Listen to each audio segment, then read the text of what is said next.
مکہ کی شام تھی۔ سورج کے ڈھلتے ہوئے رنگ سے آسمان گلابی ہو رہا تھا۔ کعبہ کے سائے تلے ایک ایسی روشنی چمک رہی تھی جو دنیا نے ابھی محسوس بھی نہ کی۔ یہ روشنی اس ہستی کی تھی جو ابھی دنیا میں قدم رکھ کر نہ آئے تھے، لیکن جن کی آمد سے پہلے ہی فضاؤں میں سکون اتر رہا تھا۔ آمنہ کے گھر میں ایک نور اترا، وہ نور جو صرف ایک ماں کی آنکھوں کو نہیں بلکہ تمام کائنات کو روشن کرنے والا تھا۔ لوگ کہنے لگے، یہ کون ہے جس کا وجود اس شہر کے لیے برکت بن گیا؟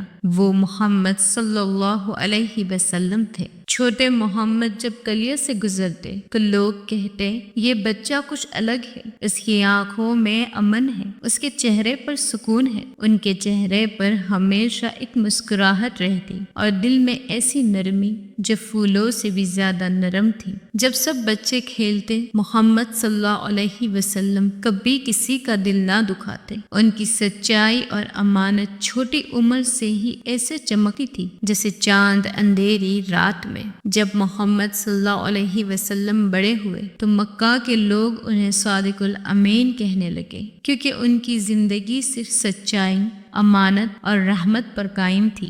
ایک دن ایک عورت نے ان کے سامنے اپنا سامان گرا دیا۔ محمد صلی اللہ علیہ وسلم نے فوراً اٹھا کر دیا اور مسکرا کر فرمایا، انسان کی عزت اس کی مدد میں ہے۔ لوگ حیران رہ جاتے کہ اتنی عظیم شخصیت ہونے کے باوجود محمد صلی اللہ علیہ وسلم سب سے زیادہ عاجزی والے تھے۔ محمد صلی اللہ علیہ وسلم کی زندگی کا سب سے بڑا حسن ان کی صداقت تھی۔ وہ کبھی جھوٹ نہ بولے۔ مکہ کے لوگ اگر کہیں سفر پر جانا چاہتے اور اپنی قیمتی چیز چھوڑنی ہوتی تو سب سے پہلے یہی سوچتے، یہ امانت کس کے پاس محفوظ رہے گی، اور سب کا جواب ایک ہی ہوتا، محمد صلی اللہ علیہ وسلم کے پاس۔ یہاں تک کہ ان کے دشمن بھی اپنی چیزیں انہی کے پاس رکھواتے، کیونکہ وہ جانتے تھے کہ یہ شخص جھوٹ نہیں بول سکتا، یہ شخص خیانت نہیں کر سکتا۔ ایک دن اللہ نے انہیں ایک ایسا رشتہ عطا فرمایا جو سکون اور محبت سے بھرپور تھا۔ یہ رشتہ تھا حضرت خدیجہ رضی اللہ تعالی عنہ کا۔ حضرت خدیجہ رضی اللہ تعالی عنہ نے جب محمد صلی اللہ علیہ وسلم کی ایمانداری، کردار اور صداقت دیکھی تو وہ جان گئی کہ یہ شخص عام انسان نہیں ہے۔ انہوں نے محمد صلی اللہ علیہ وسلم سے نکاح کیا اور یوں ایک ایسا گھر بس گیا جس میں محبت بھی تھی، سکون بھی، اور سب سے بڑھ کر اللہ کا نور بھی۔ حضرت خدیجہ رضی اللہ تعالی عنہ ہر مشکل وقت میں نبی صلی اللہ علیہ وسلم کا سہارا بنے، اور جب دنیا نے انکار کیا تو وہ سب سے پہلے ایمان لائے۔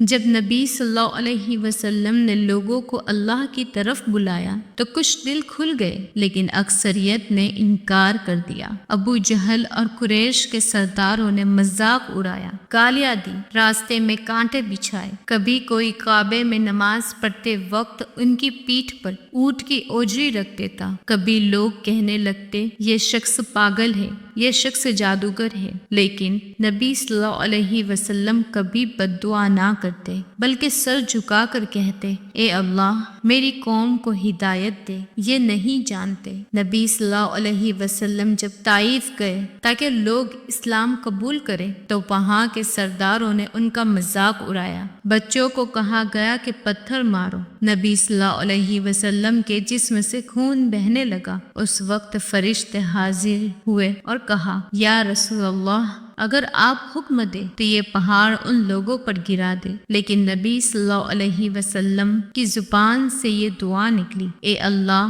ان کی نسل سے ایسے لوگ پیدا فرما جو تجھے پہچانے اور تیری عبادت کرے۔ یہی تو محمد صلی اللہ علیہ وسلم تھے، رحمت للعالمین۔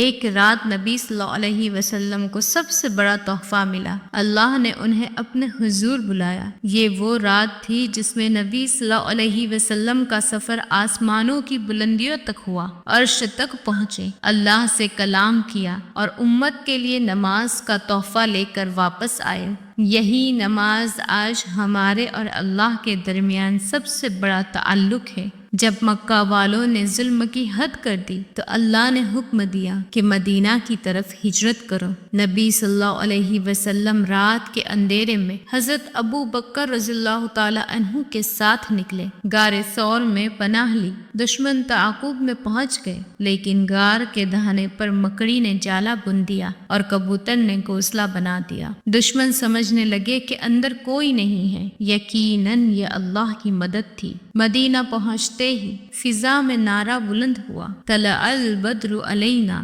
لوگوں کے چہروں پر خوشی تھی کہ آج وہ ہستی ہمارے درمیان ہے جو اللہ کے محبوب ہے۔ مدینہ میں اسلام کا پہلا معاشرہ بنا، بھائی چارہ قائم ہوا، مسجد نبوی بنی۔ نبی صلی اللہ علیہ وسلم نے سب کو سکھایا کہ سچا مسلمان وہ ہے جو دوسروں کے لیے آسانی پیدا کرے۔ مدینہ پہنچنے کے بعد ایمان والوں اور کفار کے درمیان پہلی بڑی جنگ ہوئی۔ یہ وہ دن تھا جب حق اور باطل آمنے سامنے تھے۔ تعداد میں مسلمان صرف 313 تھے، جبکہ کفار 1000 سے زیادہ۔ لیکن نبی صلی اللہ علیہ وسلم نے اپنے ساتھیوں سے کہا، ڈرو مت، اللہ ہمارے ساتھ ہے۔ رات بھر نبی صلی اللہ علیہ وسلم نے اپنے رب کے حضور دعا کی۔ صبح کے وقت فرشتے اترے اور بدر کا میدان ایمان والوں کے لیے فتح کا نشان بن گیا۔ یہ دن پوری امت کو یاد دلاتا ہے کہ طاقت کبھی تعداد میں نہیں بلکہ اللہ پر یقین میں ہے۔ احد کے دن مسلمان پہلے جیت رہے، لیکن جب کچھ صحابہ نے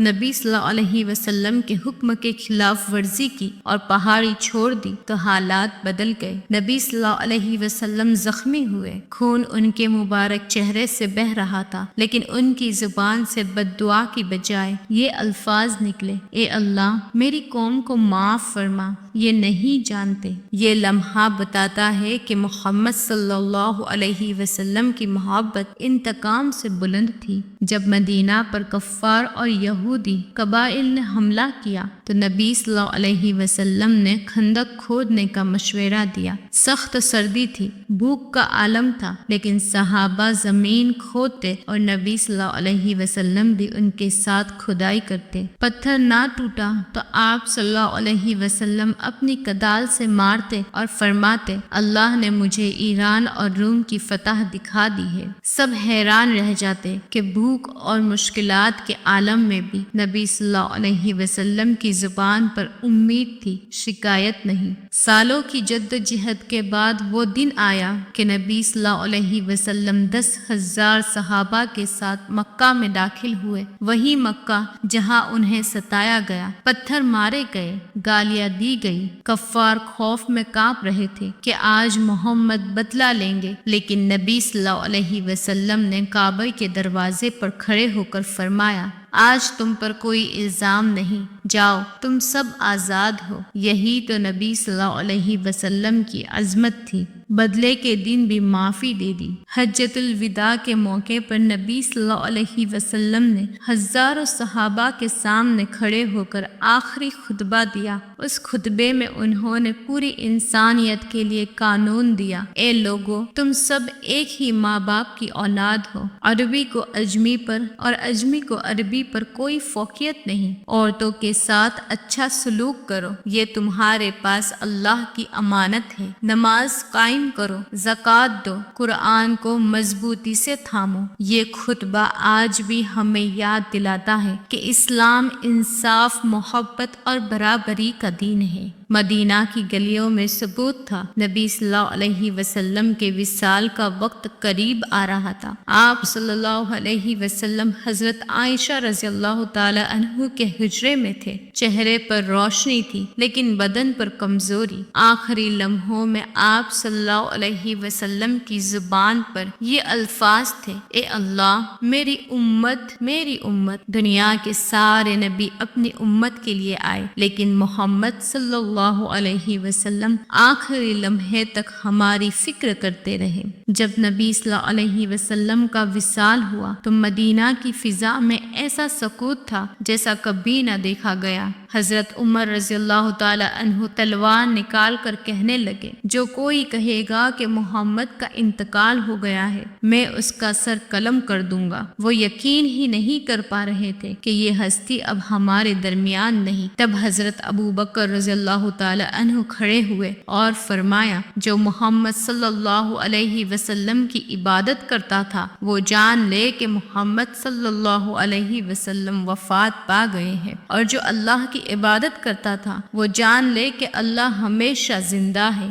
یہ لمحہ اس امت کو حقیقت کا سبق دے گیا۔ نبی صلی اللہ علیہ وسلم نے دین پورا کر دیا، اب اسے سنبھالنے کی ذمہ داری ہم پر ہے۔ آج صدیوں بعد بھی اگر کسی کا دل ٹوٹا ہو، وہ محمد صلی اللہ علیہ وسلم کا نام لیتا ہے اور سکون پاتا ہے۔ اگر کوئی اندھیروں میں بھٹک جائے تو نبی صلی اللہ علیہ وسلم کی سنت کی روشنی اسے راہ دکھاتی ہے۔ اگر کوئی نا امید ہو جائے تو نبی صلی اللہ علیہ وسلم کی دعا یاد آتی ہے، اے اللہ میری امت۔ یہ امت آج بھی اسی دعا کے سائے میں ہے۔ محبت صرف لفظوں کا کھیل نہیں، محبت اطاعت ہے، محبت اتباع ہے، محبت سنت کے ساتھ جڑ جانا ہے۔ اگر ہم کہتے ہیں آئی لو محمد صلی اللہ علیہ وسلم تو پھر ہمیں اپنی زندگی کو ان کے طریقے پر لانا ہوگا۔ ہمارے دین ان کی نماز کی خوشبو سے مہکے، ہمارے لب ان کے ذکر کی روشنی سے چمکے، اور ہماری آنکھوں میں ان کی امت کے لیے ویسا ہی درد ہو جیسا ان کی آنکھوں میں تھا۔ اے رب کائنات، ہماری زندگیوں کو نبی صلی اللہ علیہ وسلم کے نقش قدم پر بنا دے، ہمارے دلوں کو ان کی محبت سے بھر دے، ہمارے گھروں کو ان کی سنت کی روشنی سے سجا دے۔ ہمیں وہ نصیب عطا فرما جس میں قیامت کے دن ان کے ہاتھ کا جام کوثر ملے۔ یا اللہ، ہمیں ان لوگوں میں شامل کر جو سچے دل سے کہتے ہیں آئی لو محمد صلی اللہ علیہ وسلم، اور اس محبت کو عمل سے سچ کر دکھاتے ہیں۔ آمین یا رب العالمین۔